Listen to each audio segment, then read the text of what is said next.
සුබ දවසක් කියලා ප්‍රාර්ථනා කරනවා සියලු දෙනාටම. ඉතින් එහෙනම් ඕගොල්ලෝ අලුත් ටියුටෝරියල් එකකින් සම්බන්ධ වෙලා ඉන්නේ. බැරි වෙලාවත් ඕගොල්ලන්ට ඕගොල්ලන්ගේ දරුවාගේ LMS යූසර්නේම් එක හෝ පාස්වර්ඩ් එක අමතක වුණා නම් කොහොමද ඒක යලි සකසා ගන්න කියලා බලන්න. ඉතින් ඒක හරි සරල කාරණයක්. ඕගොල්ලන් සරල පියවර කිහිපයකින් ඒ දේ සිදු කරගන්න පුළුවන්. එහෙනම් වැඩි කතා නැතුව අපි කෙලින්ම යමු ටියුටෝරියල් එකට. මුලින්ම ඕගොල්ලෝ ඕපන් කරගන්න ඕන ඕගොල්ලන්ගේ වෙබ් බ්‍රවුසර් එක. ඔයගොල්ලන්ට පුළුවන් Google Chrome, Safari, Edge, Firefox කැමති වෙබ් බ්‍රවුසර් එකක් පාවිච්චි කරන්න මේ සඳහා. මම මගේ වෙබ් බ්‍රවුසර් එක ෂෙයා කරගන්නවා ඔයගොල්ලන්ට. සර්ච් කරන්න kaiserchess.org.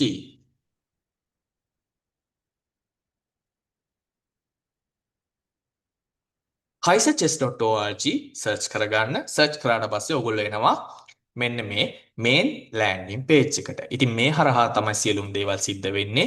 ඔයගොල්ලෝ මොන ප්‍රශ්නාවක් මෙතෙන්ට තමයි එන්න ඕන. ඉතින් මෙතෙන්දී ඔයගොල්ලන්ට පුළුවන් parent sign in කියන බටන් එක ක්ලික් කරන්න. මොකද දැනටමත් මගේ ආදරණීය දෙමව්පියන් මගේ ආදරණීය දූ දරුවන්ට මේකේ account එකක් සෑදිලා තියෙනවා. ඉතින් අපි මේ account එක retrieve කරගන්න තමයි යන්නේ. password එක වෙනස් කරන්න තමයි යන්නේ. ඉතින් අපි මොකද කරන්න ඕන? parent sign in කියන එක පාවිච්චි කරනවා මෙතෙන්දී. මෙතෙන්දී ඕගොල්ලන්ගේ WhatsApp number එක ඕගොල්ලෝ මෙතෙන්ට enter කරගන්න ඕන. මතක තියාගන්න. බිංදුව අයින් කළා තමයි enter කරගන්න ඕන. මම enter කරගන්නවා.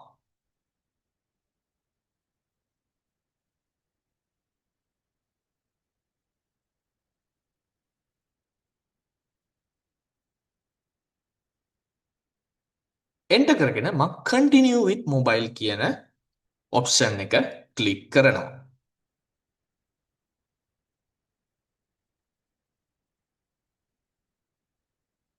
හරි. මෙතෙන්දී ඔන්න OTP එකක් send වුණා කියලා මට මැසේජ් එකක් ආවා. මම WhatsApp එකට ගිහින් බලනවා මට OTP එකක් kaiserchess.org විසින් එවලද කියලා. ඔව් හැමදාම වගේ ඔන්න සැනින් එසනින් ඔයාලට ඇවිල්ලා තියෙන OTP කෝඩ් එක 72.0151.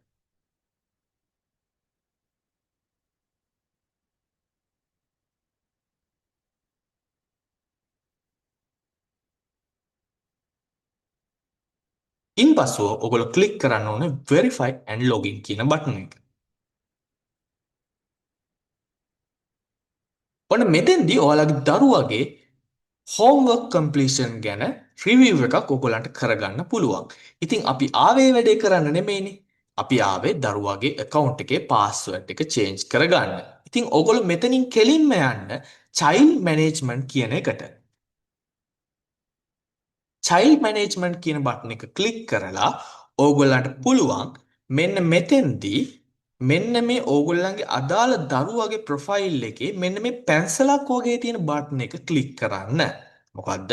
දකුණු අත පැත්තේ උඩම ඔයගොල්ලන්ට බලා ගන්න පුළුවන් edit child කියලා ඔප්ෂන් එකක් තියෙනවා.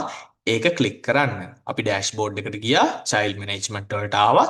එතනින් මෙන්න මේ පැන්සලක් වගේ තියෙන ඔප්ෂන් එක ක්ලික් කරා.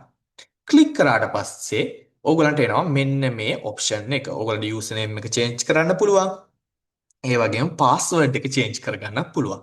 ඒත් එක්කම දරුවෝ මේ ඇවිල්ලා ඉන්නේ API කී එකක් එන්ටර් කරන්න නම් ඒ කියන්නේ දරුවගේ කුමන යම් හේතුවක් මත ලීචස් account එක නැති වුණා නම් අලුත් API කී එකක් එන්ටර් කරන්න නම් අම්මා තාත්තා ආවේ එහෙමනම් ඔයගොල්ලෝ ලීචස් API කීයේ කොපි කරගෙන ඇවිල්ලා ඕගොල්ලන්ගේ අලුත් API කීයේ කොපි කරගෙන ඇවිල්ලා මෙන්න මෙතන ආපහු එන්ටර් කරන්න පුළුවන්. හැබැයි පාස්වර්ඩ් එක මාරු කරන්න ආව නම් එතෙන්ට මුකුත් දාන්න අවශ්‍ය නැහැ. ඔයගොල්ලෝ මෙතෙන්ට ඔයගොල්ලන්ට මතක හිටින පාස්වර්ඩ් එකක් මතක හිටින යූසර්නේම් එකක් දාලා ඔයගොල්ලන්ට පුළුවන් අප්ඩේට් child දෙන්න. ඔයගොල්ලෝ ආවේ API කී එක මාරු කර ගැනීම සඳහා නම් ඔයගොල්ලන්ට පුළුවන් කොපි කරන් ආව API කී එක මෙන්න මෙතෙන්ට එන්ටර් කරන්න. පැහැදිලි නේද? මම ආයෙත් කියනවා ඕගොල්ලෝ ආවේ පාස්වර්ඩ් එක මාරු කරගන්න නම් ඔයගොල්ලන්ට පුළුවන් අලුත් පාස්වර්ඩ් එක මෙතන ටයිප් කරලා අප්ඩේට් child දෙන්න. ඔගොල්ලෝ ආවේ ලීචස් API කී එක මාරු කරන්න නම් එහෙමනම් ඔයගොල්ලන්ට පුළුවන් මෙතන අලුත් API කී එක දීලා අප්ඩේට් child දෙන්න. වෙන මුකුත් වෙනස් කරන්න අවස්ථාවක් නැහැ. යූසර්නේම් එක සහ පාස්වර්ඩ් එක දෙකම නම් මාරු කරගන්න ආවේ යූසර්නේම් එක මෙතනින් මාරු කරන්න පාස්වර්ඩ් එක මෙතනින් මාරු කරන්න. ඉතින් හරිම සරලයි.